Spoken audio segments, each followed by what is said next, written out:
வாணியம்பாடி பகுதியிலே இருக்கக்கூடிய அருமை பெரியோர்களே, பெருமமிக்க தாய்மார்களே, இது இன்றைய தினம் பாட்டாளி மக்கள் கட்சியுடைய தலைவன் இளைஞர்களுக்கு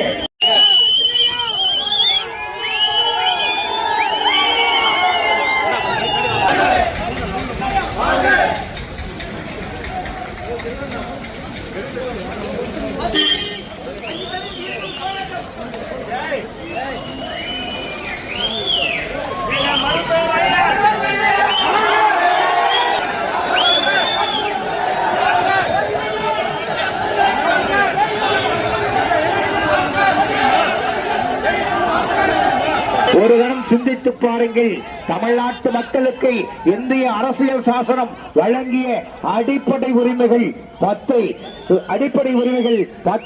எடுத்துக்கொண்டு அடிப்படை உரிமைகள் 10 மையமாக கொண்டு பாட்டாளி மக்கள் கட்சியினுடைய தலைவர் மருத்துவர் அன்புமணி ராமதாஸ் அவர்கள் இது உங்கள் மத்தியிலே வந்து கொண்டிருக்கிறார்.